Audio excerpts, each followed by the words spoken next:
La segunda clase vimos el canon bíblico y cómo estaba organizada la Biblia. La clase anterior vimos la Biblia, que es un libro humano, pero también es un libro divino y todo lo que eso implicaba. Y llegamos a nuestra clase, la última clase, que es la interpretación bíblica. Ahora usted va a notar algo muy, muy importante, y es que todas las clases han sido como partecitas para llegar a un solo tema, y eso es la interpretación bíblica. Nosotros empezamos diciendo, y el objetivo de esta clase no es que usted se llene de conocimientos y que simplemente ya pueda buscar más fácilmente el texto que el predicador le está pidiendo que busque en un servicio. No es esa la idea. Aunque si nosotros leemos la Biblia como un libro, lo vemos como un libro, podemos realmente buscar ese texto más rápido, pero no es el sentido más profundo que de esta clase. Hay algo mucho más importante. Ahora, quiero empezar con algo importante, y es con esta pregunta: ¿qué entendemos como sana doctrina? Ayúdenme contestando. ¿Qué es lo que usted entiende como sana doctrina?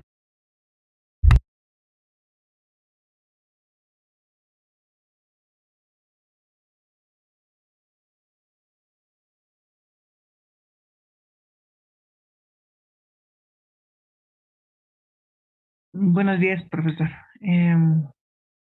La doctrina, bueno, a mi entender, es que está basada, ¿no? Completamente en lo que es la palabra de Dios, ¿no? No nos salimos, ¿no? De lo que Dios quiere eh, enseñarnos en la Biblia, ¿no? Es pensamiento de Dios, ¿no? Y no debe tener interferencia o lo que piense el hombre, ¿no? O sea, 100% y tiene que venir de parte de Dios, ¿no? La sana doctrina. Ok, muchas gracias. ¿Alguien tiene algo más? ¿Qué entiende usted por sana doctrina? Buenos días, pastor. Bueno, sana doctrina tiene que nos enseña el camino hacia el Señor por medio de su palabra, nos enseña las revelaciones de cada apóstol, profeta. Amén. Ok, muchas gracias. Ok, ¿qué es sana doctrina? Ya viéndole como concepto, ¿ya? ¿Qué entendemos como sana doctrina? La sana doctrina es la correcta interpretación y la acertada aplicación de esa interpretación. Eso es sana doctrina. Cuando nosotros decimos una iglesia es de sana doctrina, es que está correctamente interpretando la escritura y la está aplicando. De nada te sirve pues interpretarla bien si no la aplicas correctamente lo que has interpretado. Eso es sana doctrina. Por eso hablamos de que algunas iglesias o unas congregaciones son de sana doctrina, otras no son de sana doctrina, porque no hay interpretación correcta y tampoco hay una aplicación acertada de lo que se ha interpretado. Eso es sana doctrina. Entonces, si usted busca una iglesia o pertenece a una iglesia de sana doctrina, tiene que haber estas dos cosas para que exista la sana doctrina. ¿Sí? Una correcta interpretación y la acertada aplicación de esa interpretación. Con este concepto uno ya más o menos entiende ya en la totalidad lo que significa sana doctrina, o lo que significa tener una iglesia de sana doctrina. Ya habíamos hablado, pero no es simplemente coger el texto bíblico y pues decir lo que uno piensa, ¿no? Esto no es un comentario. Cuando nosotros cogemos un texto bíblico, tiene que haber una correcta interpretación y la aplicación acertada de esa interpretación. Si no, pues simplemente sería un libro como los hay muchos, y terminaríamos pues incluso confundiendo lo que es lo que viene de la Biblia a lo que viene de otro libro. Eso es sana doctrina. Espero que podamos llevarnos esto también, el significado de sana doctrina, porque es muy, muy importante. La sana doctrina, correcta interpretación y la acertada aplicación de esa interpretación. Ahora, tenemos que recordar que la interpretación no es un asunto subjetivo ni privado, y esto es muy, muy importante. Esas palabras subjetivo y privado son muy importantes. Digámoslo de esta manera, que Dios, por medio de, no sé, de muchas cosas, tú orando al Señor, pues te da trabajo, sí, te da trabajo y pues te concede lo que hay, lo que hubo en tu oración. Eso no quiere decir que si otra persona ora por trabajo, pues Dios le dará trabajo. O sea, lo que nosotros hacemos con el Señor no es un asunto subjetivo, no es algo que tú lo has experimentado, entonces tiene que ser como una regla. Tampoco es un asunto privado. No quiere decir que Dios te ha hablado solamente a ti y no ha hablado a otras personas. Entonces tú eres el santo, tú eres el bueno y los demás pues no son los santos. Tampoco hay esa idea de coger un texto y cada quien lo interpreta de distinta manera. Puede ser aplicable de distinta manera, pero no puede ser interpretado de distinta manera, porque la interpretación tiene que ser correcta y no es un asunto subjetivo ni tampoco es un asunto privado. Dios dio su palabra para que fuera entendida y eso es lo que tenemos que nosotros tener en cuenta, ¿sí? Entendida en todos sus aspectos. Tomando en cuenta también que hay misterios, hay revelaciones, hay cosas que todavía Dios no nos ha permitido pues entender. Entonces la interpretación bíblica es la mayor tarea y responsabilidad del cristiano. Si no hay otra responsabilidad más importante que la interpretación bíblica. Si entendemos que ninguna palabra, frase de la Biblia está en un lenguaje oculto, entonces debemos decir que se puede que puede existir una buena y santa interpretación.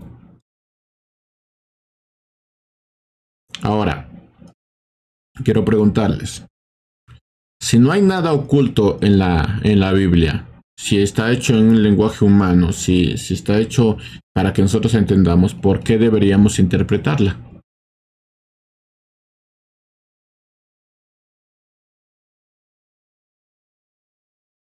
¿Qué piensa?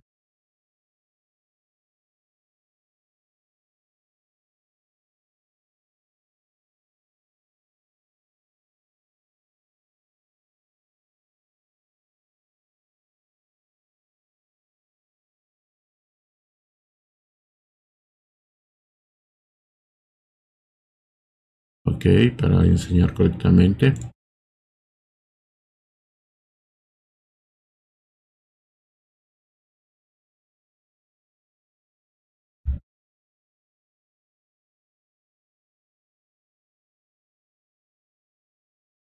Perdón, tal vez si no hay una correcta interpretación, entonces nos podemos desviar, ¿no? Nosotros. Exacto.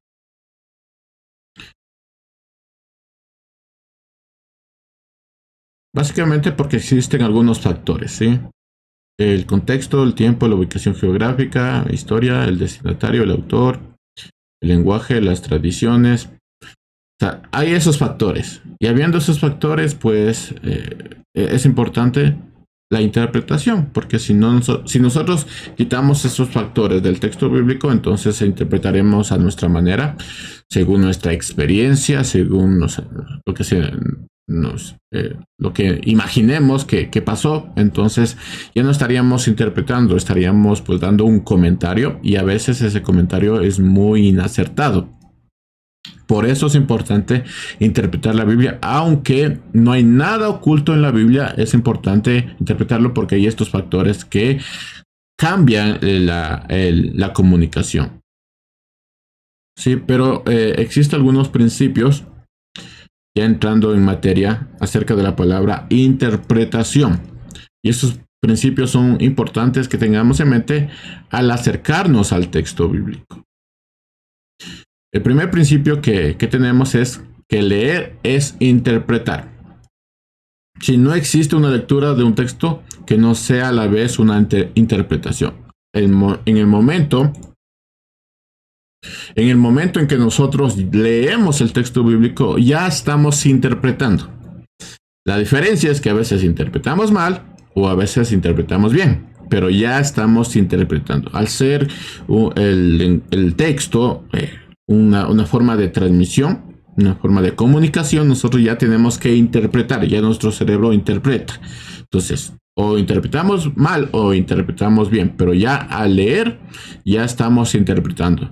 Entonces, de algún modo, el que lee se hace una idea global en el sentido del texto y de cada una de sus partes. Entonces, cuando nosotros leemos un cuento, leemos un libro, ya nuestra mente está interpretando, ya se está haciendo una idea del sentido del texto. O sea, ya nuestra mente está diciendo qué quiere decir el texto y al mismo tiempo lo está interpretando.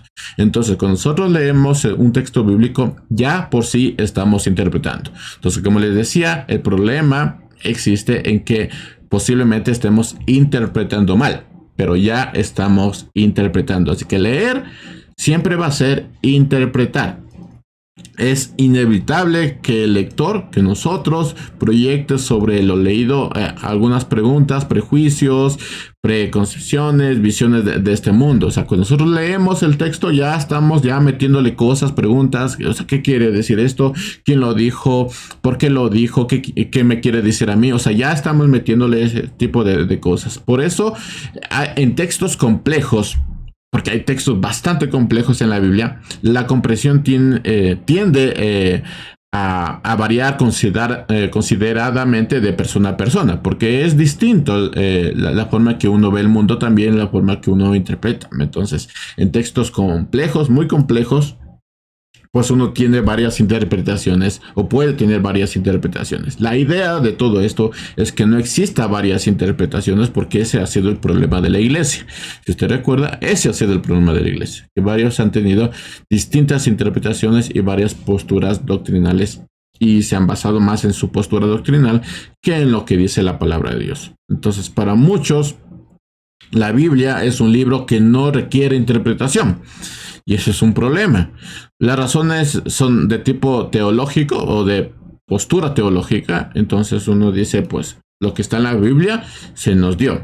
Si usted recuerda, yo les hice una pregunta: ¿para quién fue entregada la Biblia? ¿Para quién fue entregada esos textos bíblicos?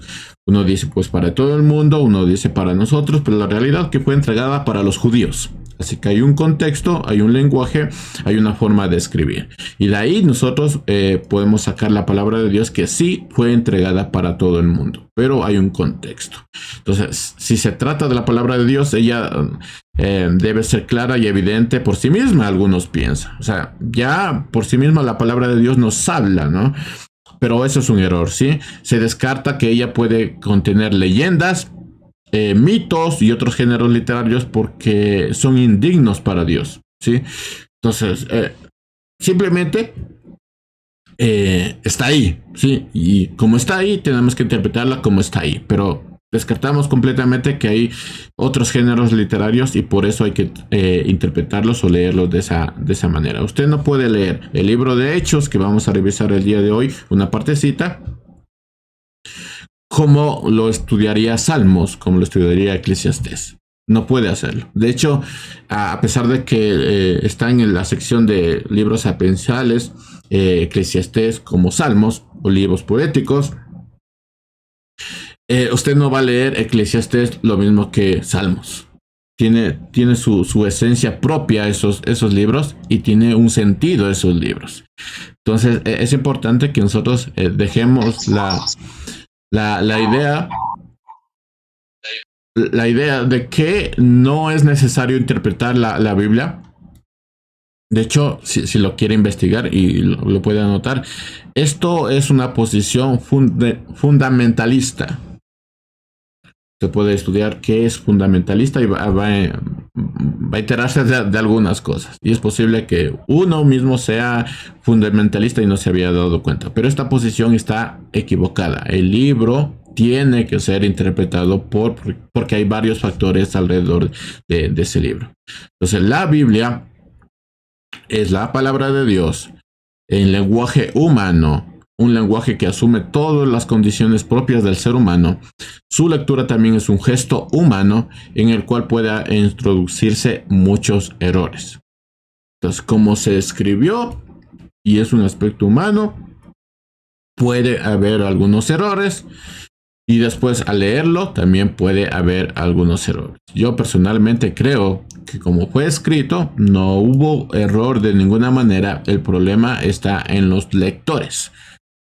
Y como es una lectura humana, entonces puede haber algunos errores en cuanto a la interpretación, en cuanto a cómo uno lo lee. De ahí que es necesario tener en mente que la palabra aquí que debemos rescatar es interpretación. Hay que interpretar la Biblia, hay que, en vez de coger simplemente y decir, bueno, esto dijo el Señor, pues hay que saber lo que dice la Biblia para poder profundizar en ella.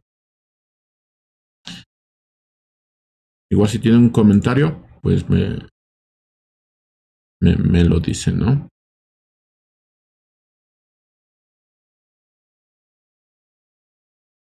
El segundo punto en cuanto a interpretación es que el texto bíblico es un medio de comunicación. Para comprender un texto hay que reconstruir también el acontecimiento de la comunicación en que está inserto. En el caso de la Biblia, esto debe hacerse a partir del texto mismo. Sugerencia o, no sé, regla de interpretación. No voy a andar mucho porque no es la clase, pero como regla de interpretación, la Biblia se interpreta la misma Biblia. Esa es una regla de interpretación. ¿Qué quiere decir esto? Que si tú encuentras un texto bíblico y lo interpretas, si lo que encontraste en ese texto bíblico no se asemeja a ninguna parte de la Biblia, entonces está mal interpretado. La Biblia se interpreta a sí mismo, así que no podemos nosotros interpretarla en base a un comentario, sino que la Biblia se interpreta a sí misma. Y está conectada, ¿sí? Está muy conectada. Y eso es muy interesante cuando hablamos ya de interpretación. Entonces, esta reconstrucción de la que estoy hablando hace referencia a responder a ciertas preguntas. Cuando nosotros nos vamos al texto bíblico, tenemos que preguntarnos, ¿quién comunica? O sea, ¿quién es el autor? Y si hablamos del autor, pues no es lo mismo Pablo que Lucas. Aunque Lucas fue el que escribió los escritos de Pablo, hay cosas que Pablo escribe de su propia mano y se nota eso. Y Lucas, pues como todo un erudito en este tema de la escritura, pues tiene una forma de comunicación distinta. No es lo mismo Lucas que Juan, no es lo mismo Juan que Mateo, no es lo mismo Mateo que Marcos. Cada quien tiene su forma de escribir y cada quien tiene su contexto. Entonces, ¿quién comunica? El autor, o sea, estamos hablando del autor. ¿A quién está comunicando el lector? No es lo mismo, pues, hablar de Romanos que hablar de Primera de Corintios, por ejemplo, porque la idea, el contexto es distinto, aunque es la misma palabra, ¿sí? Aunque hay bases doctrinales bastante, o sea, iguales ahí, pero la ciudad a los hermanos que fue dirigido es distinto, así que hay que saber a quién estaba dirigido. Cuando hablamos del lector, no estamos hablando de nosotros, sino estamos hablando de a quién fue dirigido, por ejemplo, las cartas de Juan, las cartas de Pablo o las demás epístolas que tenemos en el Nuevo Testamento.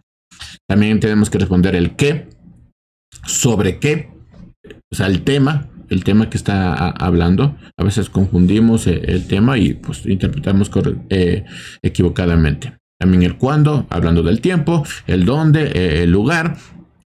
Algo interesante que tenía Jesús, no sé si usted se dio cuenta, pero Jesús tenía una forma de enseñar que no solo era por palabras, sino también por el lugar.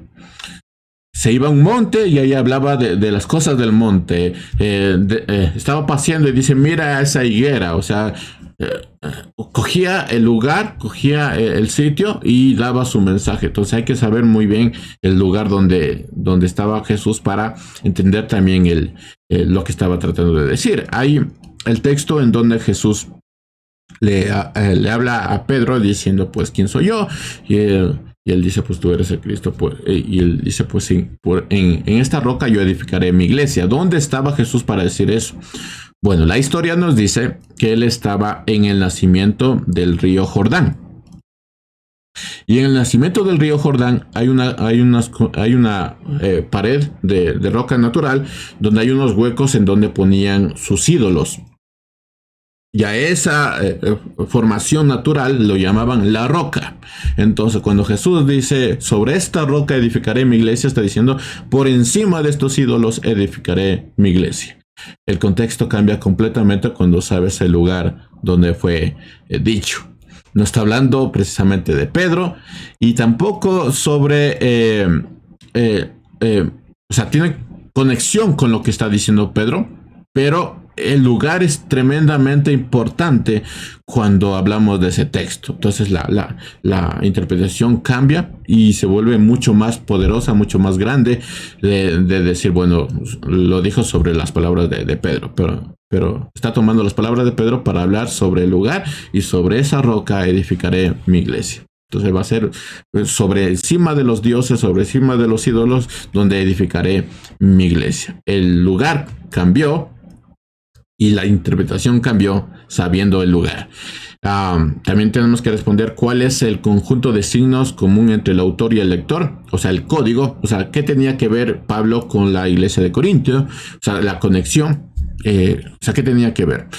El dato interesante, Pablo amaba mucho a la iglesia de Corinto, amaba tremendamente a la iglesia de Corinto. Entonces había una conexión ahí, había algunos códigos ahí que Pablo utilizaba solamente para la iglesia de Corinto. Entonces hay que saber también esos códigos, saberlos leer. Y también, pues, hablando de los códigos, es como en casa, cada familia tiene sus propios códigos, su propia forma de hablar, que no es lo mismo cuando sale de casa, ¿no? Entonces de eso estamos hablando, de esos códigos. Hay palabras que uno entiende, que en el mismo matrimonio, pues hay palabras que solo el matrimonio entiende y que los demás, pues no. De eso estamos hablando del código. Y también hay que responder el para qué, o sea, el objeto de todo esto. ¿Para qué fue entregada la carta para esta ciudad? ¿Para qué fue entregada la carta para esta iglesia? ¿Para qué? ¿Para qué? ¿Para qué fue entregada Apocalipsis? O Revelaciones, que me gusta más. O sea, ¿para qué fue entregado esto? ¿Tiene un sentido? ¿Para qué fue entregado Isaías? ¿Para qué tenemos Daniel? ¿Para qué? ¿Para qué? O sea, todo esto, todas esas preguntas tenemos que responder cuando nos acercamos al texto. Entonces es como ir reconstruyendo. A mí me agrada la idea siempre de ver la Biblia como una especie de cuento, porque aprendo muchísimo. Entonces hay que imaginarse el lugar, el tiempo, el contexto, las personas que están interactuando, para ir reconstruyendo lo que quiere decir el texto. Entonces, contestando todas estas preguntas, estaremos construyendo un texto para hacerlo un proceso de comunicación. Si no construimos el texto, entonces no va a haber comunicación entre Dios y nosotros.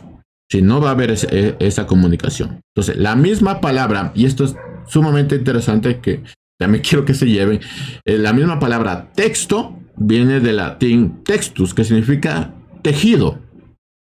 Si usted no lo sabía, eso significa texto, tejido. Entonces expresa desde ya que el texto muestra una conexión de elementos. Si usted ha visto el texto o ha tejido, va a notar que no solo es una línea de hilo, sino que son varias líneas de hilo que forman un solo tejido. Ese es el texto que nosotros tenemos como texto bíblico. Entonces, un escrito, es un texto solo cuando las partes hacen referencia unas a otras y únicamente pueden explicarse por la cohesión que tienen entre sí. Entonces, básicamente estoy diciendo que la Biblia se interpreta a la Biblia y que dentro del texto que estamos leyendo en nuestro devocional o estamos predicando, pues hay varias conexiones que tenemos que hacer para que se convierta en un texto. Si no hay conexiones, entonces no hay texto y entonces no podemos interpretar el texto, y muchas veces podemos caer en el error de coger un texto y no saber el autor, el lector, el contexto, el tiempo, y simplemente dar un comentario acerca de lo que creemos que dice, pero no hemos estudiado. Entonces ahí se rompe un poquito la idea de que, bueno, para los predicadores, ¿no?, que les encanta hacer esto, ya no hay muchos, por lo menos yo no he escuchado mucho que pase esto, pero todavía puede haber alguien que puede decir el sábado en la noche, pues yo voy a esperar a que el Espíritu de Dios me ilumine, y el día domingo voy a coger el texto que el Señor me dé, y ahí voy a hablar y hablar, porque el Señor me está diciendo que, o sea, me va a decir lo que tengo que decir. Entonces, eso no hay en una correcta interpretación. No hay. Tampoco hay cuando hablamos de correcta interpretación, no hay la idea de coger un texto, simplemente mencionarlo y después dar un comentario de tu vida, no sé, dar una historia de lo que quieres decir, y al final nunca topaste el texto. Entonces, ¿qué sentido tiene, pues, el texto ahí? Solo lo hiciste como un medio para atraer a la gente, para decir que eres cristiano, para decir que es una predicación, pero no hay una interpretación correcta. Y recuerden, de eso se trata la sana doctrina. Sí, de eso se trata la sana doctrina, que podamos interpretar correctamente, pero también aplicar de manera acertada lo que hemos interpretado. ¿Qué quiere decir esto? Que no porque puedas leer significa que tendrá sentido para ti. Que tú puedas leer no significa que va a tener sentido el texto bíblico.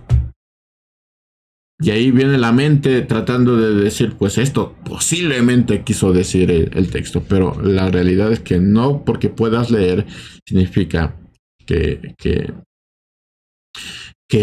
va a tener sentido. Ahora, con respecto a la coherencia que tienen que tener las palabras en el texto para nosotros, y eso significa que tenemos que interpretar, debe haber sentido. Debe tener un sentido para el lector estas palabras. En el caso del Antiguo Testamento, también pasa en el Nuevo Testamento, pero más en el Antiguo Testamento, el lector está separado del autor por un largo periodo de tiempo. Así que, pues, hay cosas, hermanos, que nos va a ser difícil entender porque estamos muy, muy separados del autor. Son miles de años de edad y de separación en cuanto a nosotros y el texto original y del autor. Entonces hay que interpretar, y eso añádele la cultura, el contexto, la situación política, social, el lenguaje. O sea, hay que interpretar el texto. No podemos simplemente leerlo y decir, pues esto es lo que el Señor me quiere decir. Básicamente se resume en que no porque puedas leerlo significa que va a tener sentido para ti. Los métodos de lectura tienen su importancia. Como tú lees, como tú te acercas al texto, tiene su importancia, porque de eso determina que de ahí sacas la palabra de Dios. Estos métodos son guías para leer el texto de modo crítico, para comprenderlos, para determinarlos, para sacar aplicaciones para nosotros, ¿no? Al final, eso es el sentido de acercarse a la palabra de Dios, no de grabarnos textos bíblicos de memoria sin saber lo que eso significa. El sentido es que nosotros apliquemos lo que estamos leyendo para nuestro bien, para llegar a ser como Cristo, que al final es el propósito máximo de nuestra vida. El tercer punto, en cuanto a la palabra interpretación, es que existen herramientas para la correcta interpretación. Gracias a Dios, Dios ha dotado a algunas personas, pues algunos sabios, para dotarnos de herramientas para poder interpretar.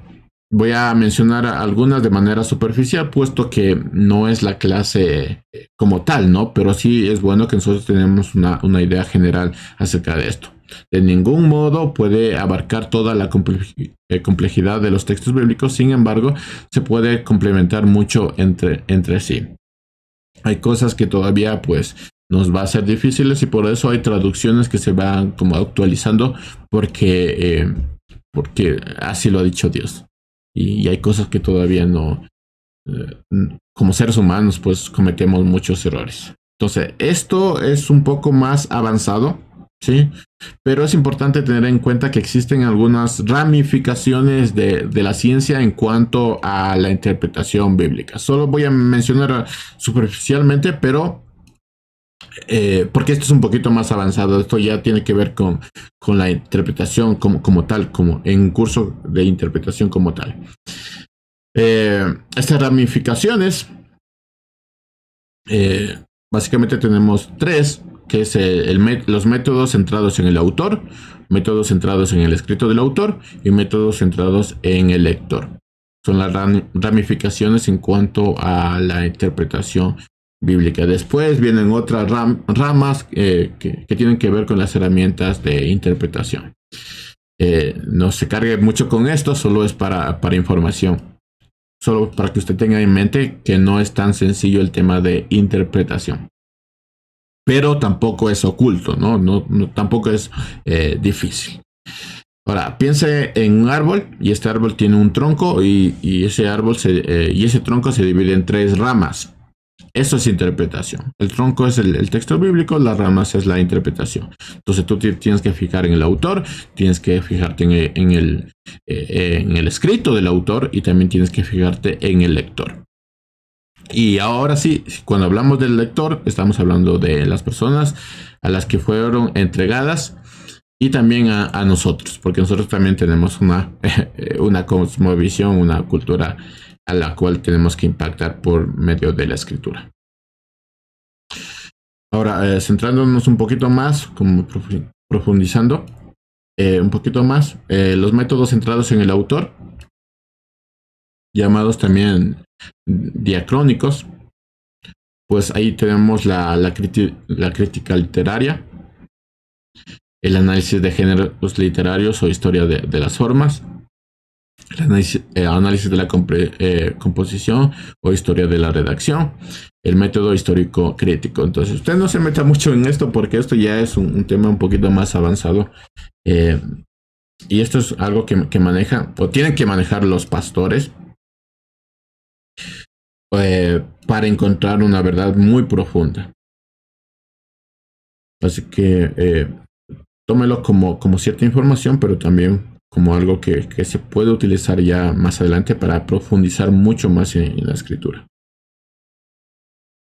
Los métodos centrados en el texto o sincrónicos.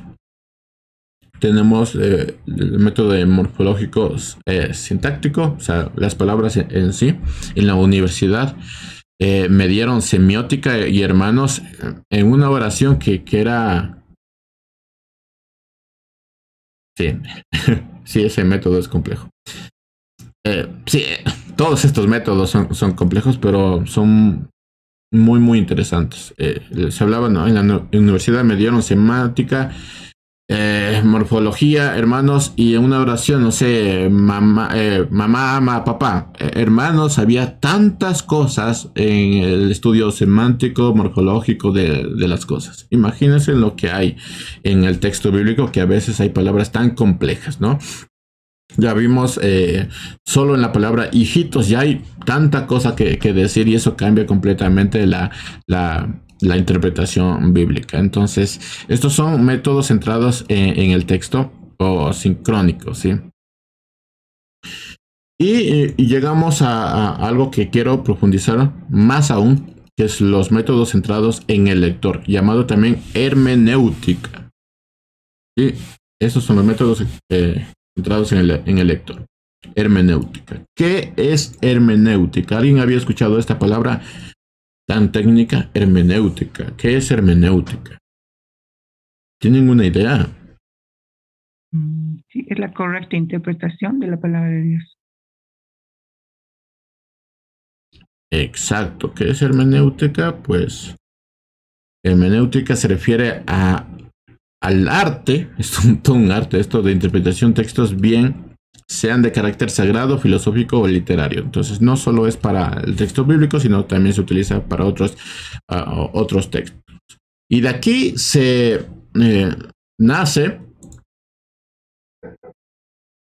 es verdad, sí, viene de Hermes. Sí, dato interesante, sí, viene de Hermes, quien era el que transmitía lo que decía Zeus o los dioses a otros dioses o a los humanos. Entonces, sí, tiene que ver con eso. Entonces, claro, a mí se me grabó, claro, cuando hablamos de hermenéutica, la palabra Hermes, que es transmisión, ¿no? Pues sí, dato interesante es eso. De aquí, de la hermenéutica, separamos lo que es la hermenéutica bíblica.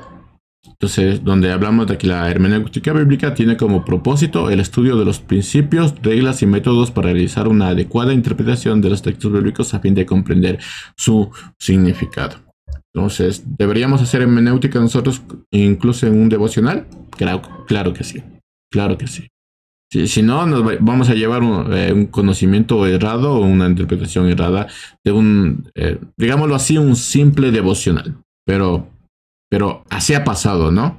Y por eso hay tantas distinciones entre congregaciones. A veces son diferencias bastante fuertes, ¿no? Porque alguien interpretó la escritura de distinta manera.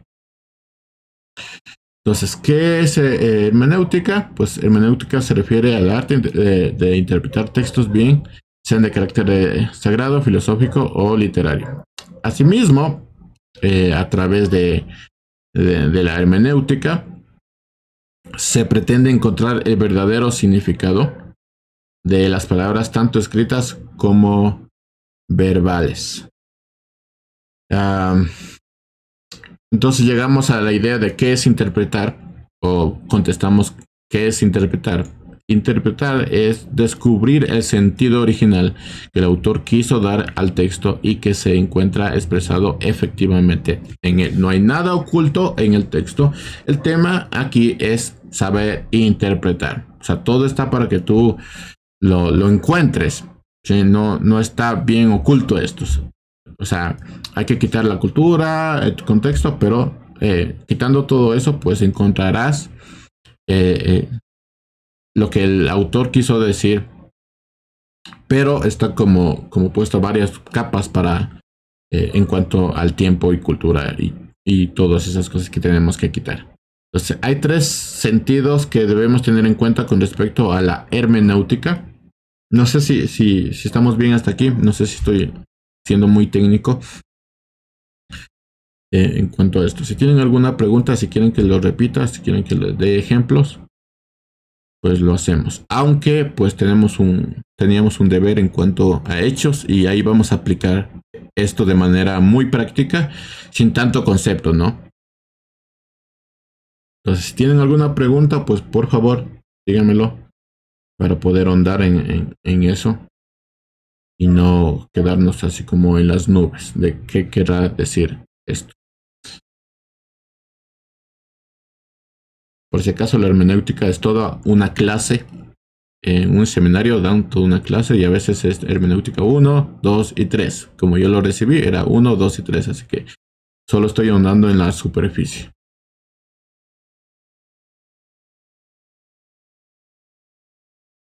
Bueno, básicamente, dando un ejemplo de hermenéutica, lo que vimos con la primera carta de Juan, en donde si nosotros leemos así superficialmente y encontramos padre, por ejemplo, y decimos, bueno, estará hablando de los padres espirituales, entonces esto quiere decir que tenemos que decir padres espirituales. Eso es una lectura superficial.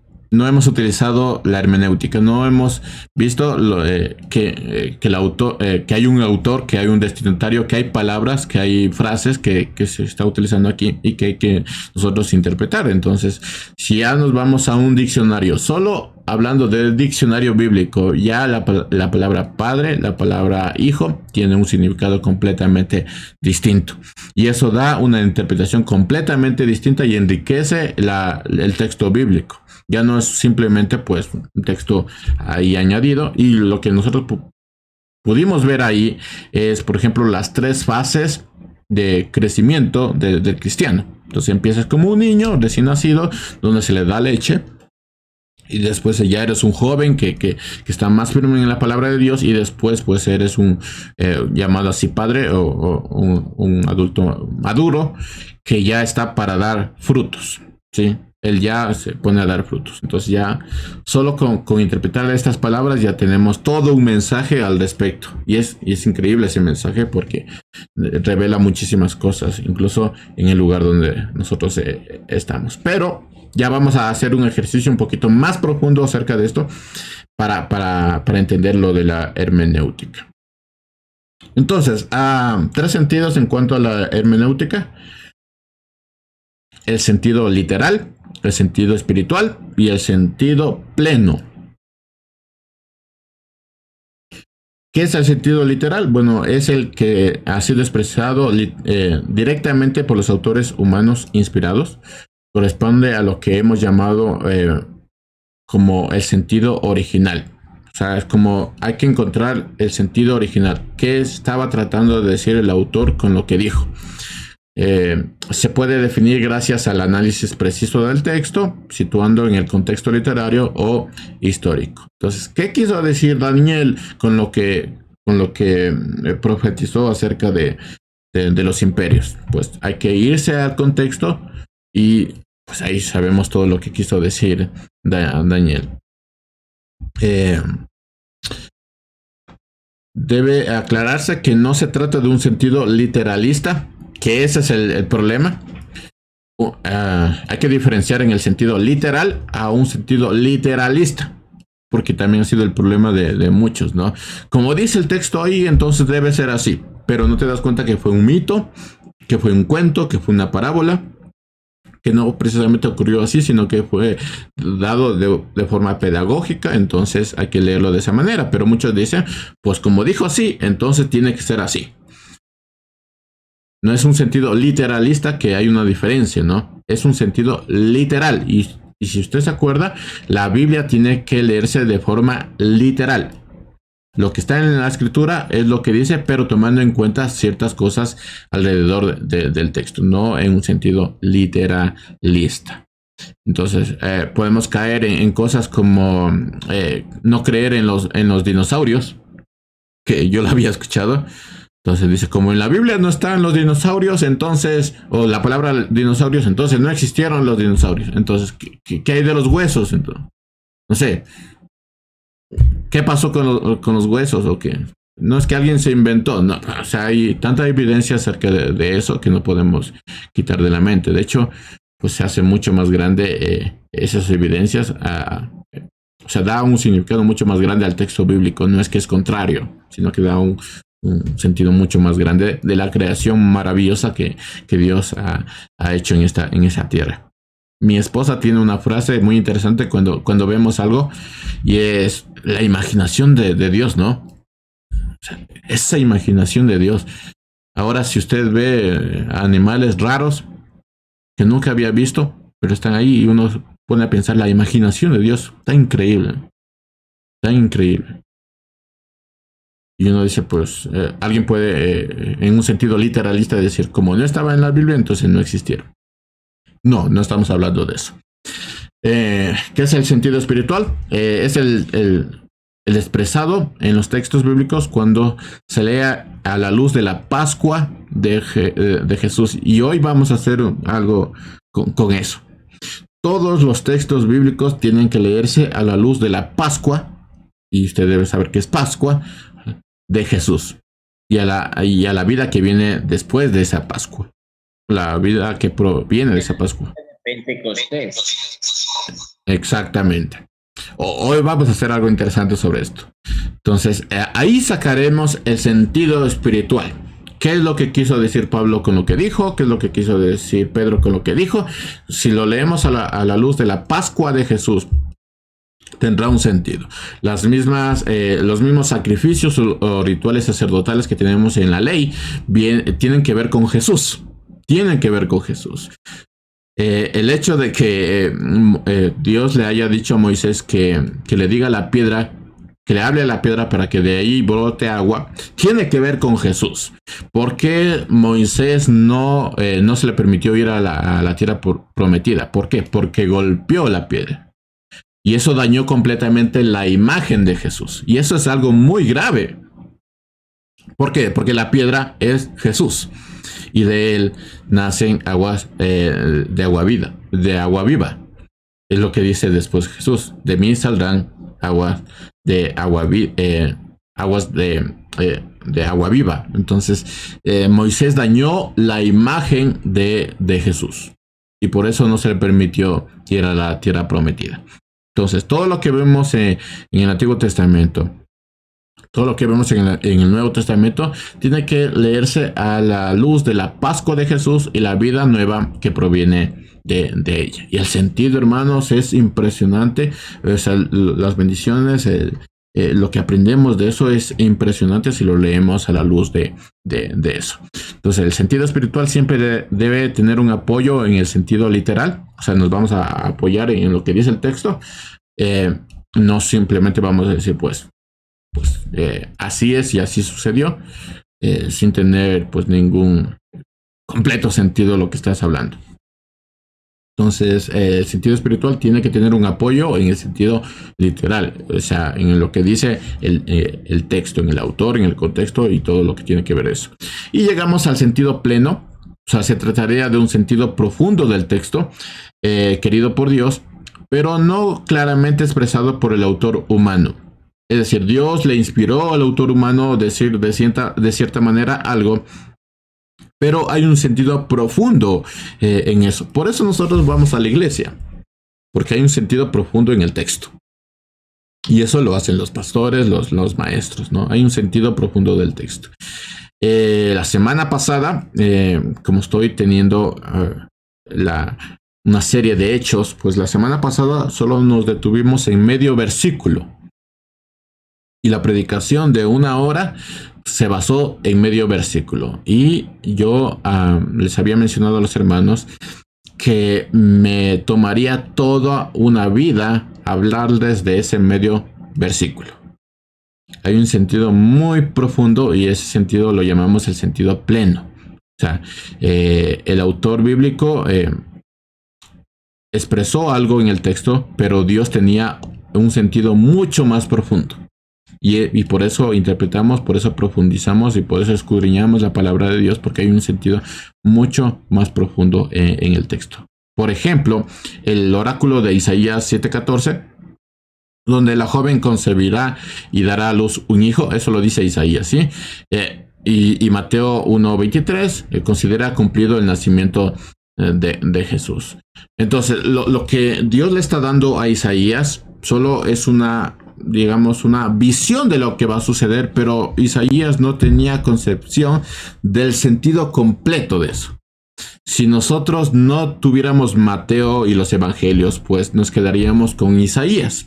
Y ya el sentido cambiaría un poquito, ya no sería tan profundo si no tuviéramos los evangelios. Y usted sabe lo que pasó con los evangelios y la obra cumplida o la profecía cumplida de Isaías. No sé si me estoy haciendo entender, pero el texto solo de Isaías que habla de la joven concebirá y dará a luz un hijo, pues Isaías no lo comprendía completamente, aunque tenía una idea bastante general acerca de eso, sino que nosotros al tener Mateo podemos comprender eso. Y no solo Mateo, sino los otros evangelios, y no solo nos quedamos con el nacimiento, sino también con la vida de Jesús. O sea, solo esa frase, la joven concebirá y dará a luz un hijo, se queda como corta en cuanto a leer todos los evangelios. O sea, para entender esto de la joven concebirá y dará un hijo, tú tienes que haber leído todos los evangelios.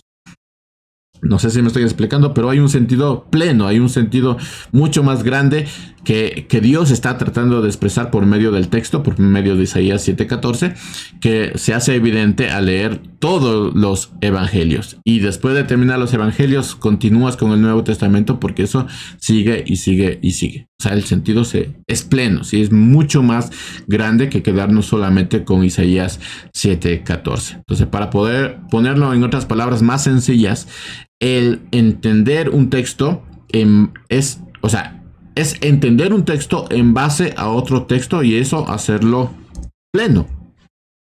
Eso hacerlo mucho más grande. La profecía de Isaías, leída individualmente, cobra un sentido inmensamente menor si no tuviéramos los evangelios, si no tuviéramos también el Nuevo Testamento. Aún así sigue siendo tremendamente grande la profecía de Isaías, pero complementariamente a los evangelios pues toma un sentido mucho más grande. No es que no se entendía las profecías de Isaías, no es que era algo oculto las profecías de Isaías, es algo literal, es algo que se entiende, que no hay nada de misterio acerca de eso, sino que el sentido es intensamente más grande cuando leemos el nacimiento de Jesús y cuando leemos la vida de Jesús y todo lo que hizo y después cuando leemos el resto del Nuevo Testamento. Es ahí cuando comprendemos lo que Dios quería decir cuando le reveló a Isaías, la joven concebirá y dará a luz a un hijo.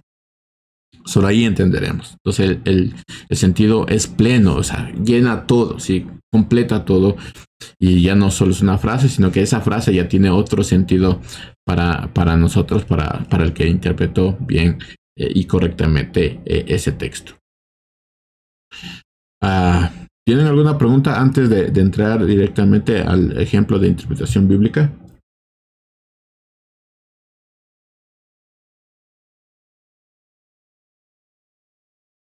¿Está todo comprendido? ¿O me expresé bien?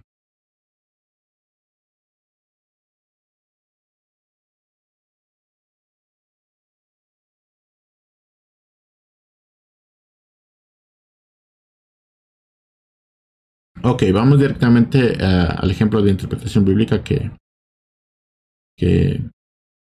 les mandé, ¿no? Y si me ayudan, podemos conversar al respecto de todo el análisis que hicieron, o si tienen alguna idea, podemos conversar. La idea aquí es llegar e interpretar, ¿sí? ¿Cuál era la pregunta? Pues, ¿por qué el Espíritu de Dios vino en Pentecostés? Y ahí están los textos que tal vez ustedes lo leyeron. Entonces, mis hermanos, ¿qué me dicen acerca de esta pregunta? ¿Por qué el Espíritu de Dios vino en Pentecostés? Aspectos teológicos, históricos.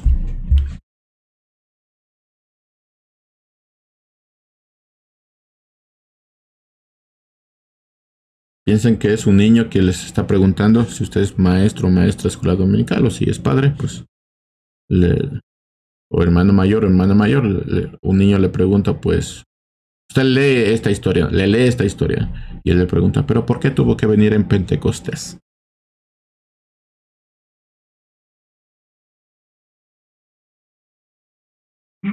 Perdón. Bueno, fue porque el Señor Jesucristo, ¿no? Les dijo a sus discípulos que debían esperar cierto tiempo y esperar en un lugar porque iba a venir, ¿no? El Espíritu de Dios. Entonces, ya fue profetizado, ¿no? Por el Señor Jesucristo. Entonces, fue algo que se iba a cumplir porque el mismo Señor lo hizo, ¿no? Entonces, bueno, esa es la primera parte, ¿no? Ok, muchas gracias.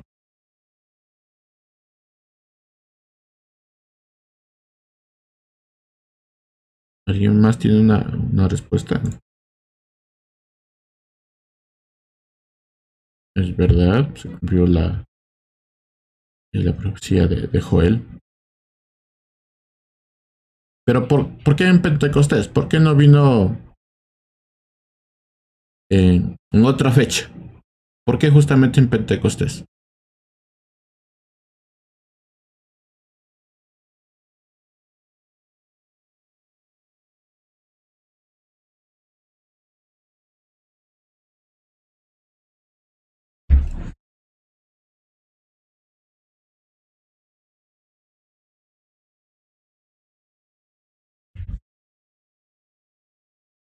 ¿Tienen una idea? O sea, ¿por qué Jesús no lo dijo? Bueno, ahorita les mando el Espíritu Santo.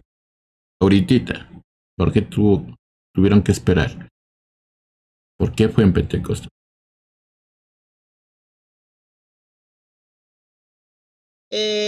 Porque el Espíritu Santo bajó en Pentecostés porque vino a realizar una nueva alianza. Exacto, ya vamos acercándonos. Ujú.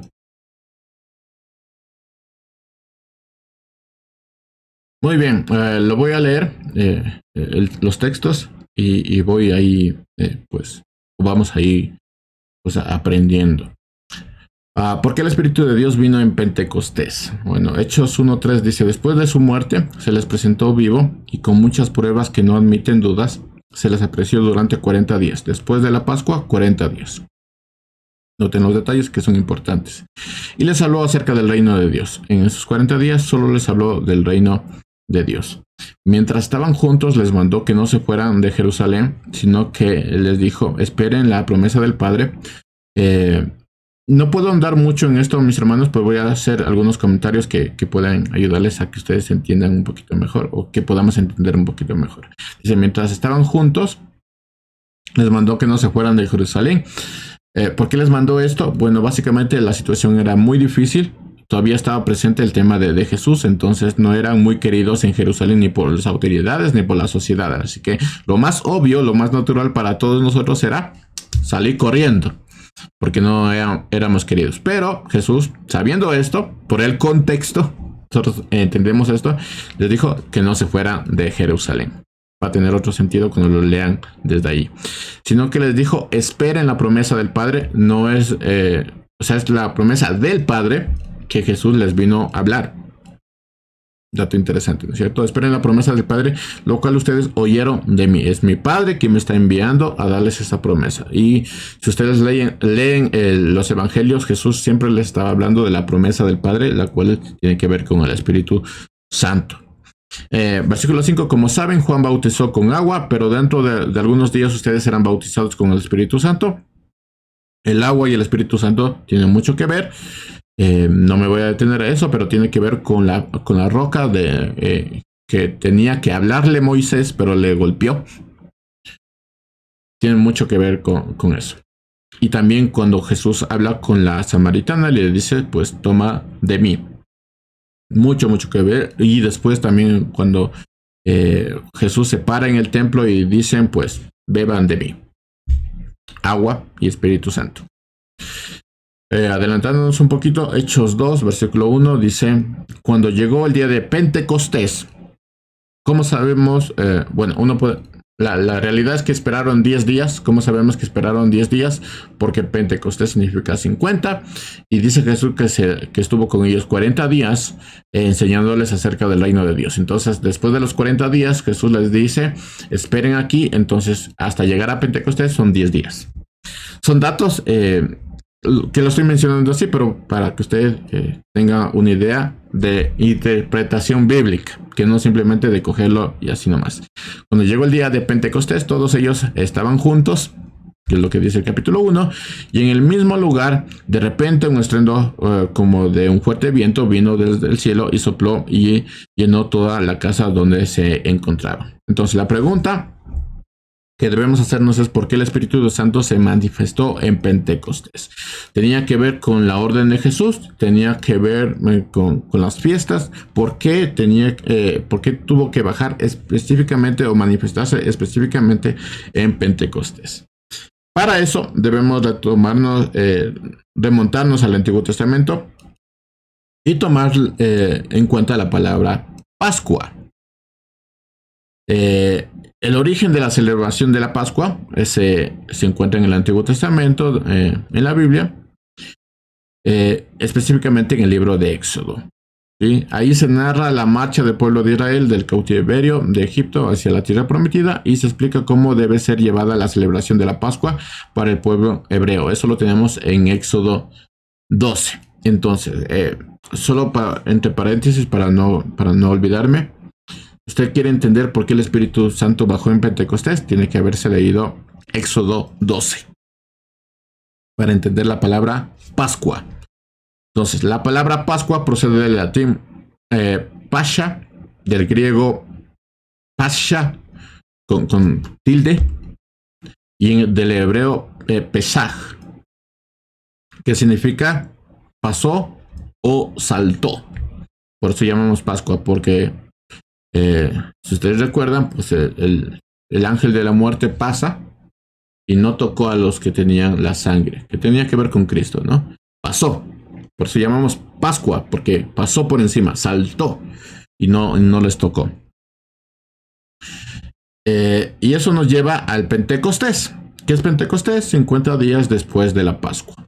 Entonces, leamos lo que dice Hechos 1:1. Estimado Teófilo, en mi primer tratado hablé acerca de todo lo que Jesús comenzó a hacer y a enseñar, hasta el día que fue recibido en el cielo, después de que por medio del Espíritu Santo les dio mandamiento a los apóstoles que había escogido. Después de su muerte, se les presentó vivo y con muchas pruebas que no admiten duda, se le apareció durante 40 días y les habló acerca del reino de Dios. Parece un texto, mis hermanos, que si nosotros lo leemos así, de recorrido no tiene mucho, pero si ven los detalles, 40 días, estaban todos juntos, estimado Teófilo, en el primer tratado, ¿qué primer tratado? El Evangelio de Lucas, hablé de todo lo que comenzó haciendo Jesús y a enseñar, o sea, todo eso hace pues un estudio pleno, ¿no? Versículo 4, mientras estaban juntos les mandó que no se fueran de Jerusalén por el contexto, no por simplemente una orden, sino porque había algo que estaba sucediendo, sino que les dijo, esperen la promesa del Padre, la cual ustedes oyeron de mí. Como saben, Juan bautizó con agua, pero dentro de algunos días ustedes serán bautizados con el Espíritu Santo. Entonces, si recordamos, Jesús fue el Cordero de la Pascua. En él se cumplió todo. Él fue el Cordero de la Pascua. Por eso también murió en la Pascua. Por eso es que fue examinado también por los sacerdotes, porque el Cordero era examinado profundamente, por eso tuvo los juicios que tuvo, porque el Cordero tenía que ser examinado, igual que pasaba en la época de los sacerdotes. Jesús lo cumplió todo lo cumplió. ¿Sí? Jesús fue el Cordero de la Pascua. Y en su muerte se acabó el sacrificio de la Pascua, como fue el gran Cordero de la Pascua, el único Cordero de la Pascua. Entonces en su muerte pues se acabó los sacrificios, ahí se acabó. Ahora, ¿qué tiene que ver todo esto con la pregunta que hicimos al principio? ¿Por qué el Espíritu de Dios vino en Pentecostés? Si recordamos la organización que tiene la Biblia, habíamos hablado sobre 3 dispensaciones.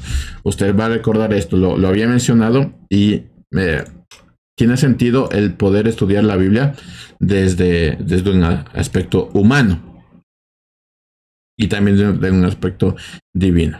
Toda la información que yo les di es para aprender a interpretar correctamente. No es simplemente conocimiento así nomás. Y lo estamos aplicando. Entonces teníamos 3 dispensaciones. La dispensación patriarcal, que viene de Génesis hasta el Éxodo capítulo 20.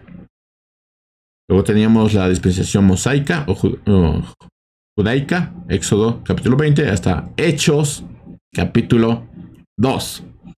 No sé si usted se dio cuenta de esto, pero termina en Hechos capítulo 2, que es el texto que estamos leyendo el día de hoy. Y después de Hechos capítulo 2 hasta Apocalipsis se conoce como la dispensación cristiana. Entonces,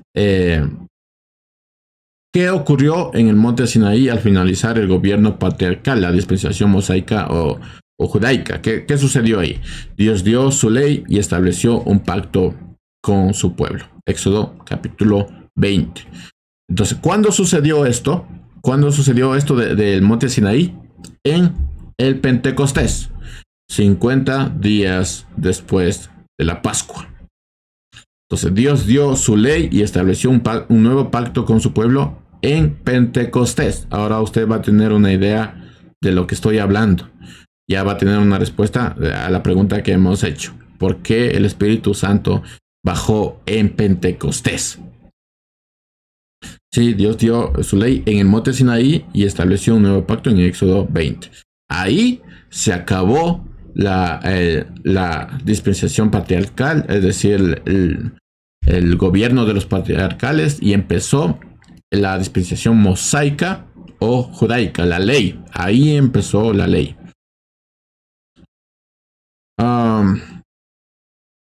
Cuando sucedió esto, 50 días después de la Pascua, y esto para terminar el gobierno patriarcal y empezar la religión judía, pasando de los patriarcas a la ley. Entonces, ¿por qué el Espíritu de Dios vino en Pentecostés? Al igual que en el monte, Dios dio algo a la humanidad, pero esta vez no dio una nueva ley, sino el Espíritu Santo, pasando de la ley a la gracia. En el monte Sinaí pasamos de lo patriarcal a la ley. En el Pentecostés pasamos de la ley a la gracia. Todo sucedió en el Pentecostés, tomando en cuenta la Pascua. 50 días después de la Pascua, Dios hizo esto, y después, 50 días después de la Pascua, Dios hizo aquello. No sé si me acabo de hacer entender. ¿Tienen preguntas, comentarios?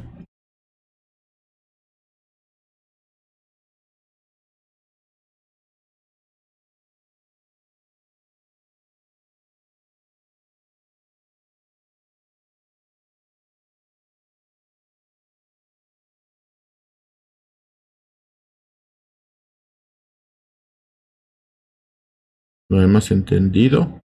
Todo esto es hermenéutica.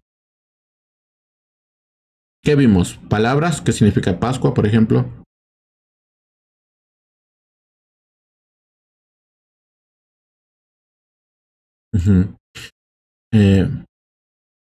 Bueno, fuimos a un diccionario que significa Pascua, es pasar por alto. Vimos solo el diccionario, ¿no? Pentecostés, que significa Pentecostés. Vimos el Antiguo Testamento, que vimos la información de cómo estaba clasificada la Biblia. ¿Qué más? Cogimos los textos del Antiguo Testamento, lo empatamos con el Nuevo Testamento. Recuerden que la Biblia se interpreta a sí mismo y que hablamos del sentido pleno, de que un texto se hace pleno con otro texto. Todo eso lo hemos visto. Todo esto es hermenéutica. Entonces, parece una simple pregunta de por qué el Espíritu Santo de Dios vino en Pentecostés. Pero hermanos, si ustedes cogen esto y lo hacen todo un estudio mucho más largo, esto es impresionante. O sea, es increíble el tremendo conocimiento y la tremenda sabiduría que sacamos solamente de esa pregunta. Y jamás vamos a volver a leer Hechos 1 y 2 de la misma manera. Jamás. Y jamás se nos va a olvidar lo que sucedió en el monte Sinaí. ¿Qué pasó? Pasamos de lo patriarcal a la ley. ¿Y qué pasó en Pentecostés? Pasamos de la ley a la gracia. Y por eso Pablo y los apóstoles hablan que ya no estamos bajo la ley, sino bajo la gracia. ¿Cuándo sucedió esto? En Pentecostés, cuando bajó el Espíritu de Dios, cuando se manifestó el Espíritu de Dios. Y si añadimos otros textos, por ejemplo Romanos 6:14, donde dice el pecado ya no tendrá poder sobre nosotros porque ya no estamos bajo la ley, sino bajo la gracia. Hermanos, esto se vuelve más impresionante. Y así podemos seguir pues todo el día hablando simplemente de esta pregunta. ¿Estamos bien hasta aquí? ¿Tienen algún comentario, pregunta? Sí me estoy haciendo entender cómo es que la hermenéutica ya de forma práctica ya cambia completamente la interpretación. Responde a preguntas. Recuerden que vimos eso en la clase anterior, de que pues los textos responden una pregunta. Pues espero que me haya hecho entender, ¿sí? Que podamos salir de aquí bendecidos y listos para poder interpretar correctamente la escritura. Y como ven, es impresionante lo que podemos sacar de eso si tomamos todos los elementos. Ok, para finalizar, quiero darles algunas herramientas, hablarles solo de algunas herramientas de interpretación bíblica para tener una idea de una lectura más amplia y correcta. ¿sí? A lo que determina como sana doctrina. Recuerden esto, sana doctrina es la correcta interpretación y la acertada aplicación de lo interpretado. Eso es sana doctrina. Entonces, con eso podemos adquirir ciertas herramientas para tener una correcta interpretación. Les voy a animar, mis hermanos, a que no se queden con esto, porque esto es introducción a la Biblia y solo puedo dar introducción. No se queden con esto. Si encuentran un curso de interpretación bíblica, de hermenéutica, de homilética, de todos estos términos en cuanto a la exposición de la palabra de Dios, páguelo, porque vale la pena. Vale la pena. No se quede con esta introducción, porque solo es una introducción. Y todas estas cosas son herramientas. Empezamos nosotros diciendo del propósito de la escritura en 2 de Timoteo 3:16, donde dice: toda la escritura es inspirada por Dios y útil para enseñar, para redarguir, para corregir, para instruir en justicia, al fin de que el hombre de Dios sea perfecto, enteramente preparado para toda buena obra. Y también tomamos Juan 5:39, donde dice: ustedes escudriñan la escritura porque les parece que en ellas tienen vida y vida eterna, y son ellas las que dan testimonio de mí. Entonces, ¿cuáles son esas herramientas que usted, si encuentra un curso o si quiere ahondar? Hay libros de esto, algunos libros bastante técnicos, pero valen la pena porque ayudan muchísimo. ¿Cuáles son esas técnicas? Bueno, exégesis. Hay gente que se mete tanto en exégesis que básicamente es investigar. Hay exégetas o investigadores de la palabra de Dios. Eso significa exégesis, investigar, excavar. Cuando Juan 5:39 dice: ustedes escudriña, están diciendo excavar, como profundizar. No solamente es leer, es escudriñar la palabra de Dios. Eso hablamos de exégesis, donde se responde la pregunta de ¿qué dice el texto? También tenemos hermenéutica, que ya hemos hablado un poquito, que es la ciencia, principio del arte, o sea, la tarea por la que el significado del texto es determinar. Y respondemos la pregunta: ¿qué significa el texto? Exégesis dice: ¿qué dice el texto? Hermenéutica dice: ¿qué significa el texto? De ahí, en hermenéutica revisamos la gramática, historia, contexto y todo lo que hemos visto. También tenemos la interpretación literal, que es sinónimo de interpretación gramático, histórico, cultural, normal, cultural, llana, es decir, completo, que ya hemos visto eso, teniendo siempre en cuenta el contexto en que se está hablando. Exposición, que es la comunicación del significado del texto junto con su importancia y aplicación, que es sana doctrina, es la correcta interpretación, pero también la correcta aplicación o la aceptada aplicación de lo investigado, de lo interpretado. Entonces eso llamamos exposición de la palabra o exposición del texto. Tenemos también homilética, que ya es el arte de exponer el texto. No es tan sencillo, mis hermanos, predicar. Tiene sus puntos. Hay una introducción, hay un contenido, hay puntos, si es que quiere verlo por puntos, primer punto, segundo punto. Si usted ha visto, hay predicadores que hacen eso, hay una conclusión, hay una aplicación. Entonces eso llamamos homilética, ¿sí? Que es cómo ya diseñar tu sermón para poder exponerlo de mejor manera para que sea entendible. No es todo un chorro ahí de palabras, ahí salga lo que salga. No, tiene que tener un sentido, tiene que ser ordenado la exposición que tú tienes que dar. Entonces eso se llama homilética. También tenemos pedagogía, que tiene que venir en la homilética, que es como guiar al niño. El pastor, el maestro, tiene que utilizar esto, la pedagogía, enseñar al niño. Igual que hacían los apóstoles, como Pablo, como Juan, que utilizaban palabras o términos pedagógicos para poder entender lo que estamos diciendo o lo que estamos leyendo. Entonces, la ciencia y el arte por el cual el significado y la importancia del texto bíblico son comunicados en una situación de enseñanza, pedagogía. usted también pues tiene la oportunidad de estudiar pedagogía, hermanos, es tiempo bien invertido porque ayuda muchísimo. Entonces, recordemos esto, ya para ir finalizando, una correcta lectura de la Biblia, entendiendo que la Biblia también es un libro, que hay personajes, que hay contextos, nos acerca a una correcta interpretación y por ende escuchamos la palabra que viene directamente de Dios. Sin filtros, sin opiniones, sin posturas doctrinales personales ni subjetivas, escuchamos directamente de Dios lo que el Señor nos quiere decir cuando tenemos una correcta lectura de la Biblia, y eso nos lleva a acercarnos a una correcta interpretación bíblica, lo cual es maravilloso, que no tengamos ningún filtro, que no tengamos ninguna opinión de alguien pues que no sea directamente de Dios. Ahora, quiero terminar con esta frase que me lo dijeron a mí, y es que no hay mayor ocupación que estudiar la palabra de Dios. Es la mejor, es la mayor. Si nosotros invertimos tiempo en eso, pues es tiempo muy bien invertido cuando ocupamos este tiempo para estudiar la palabra de Dios. No hay ocupación mayor que estudiar la palabra de Dios.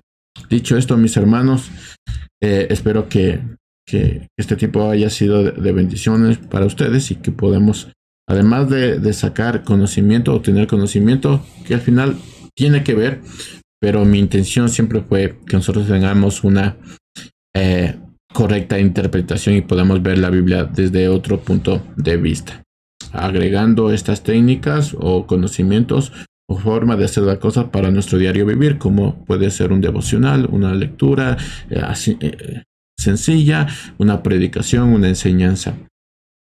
Y solo hemos visto la introducción de algo que es mucho más grande y maravilloso.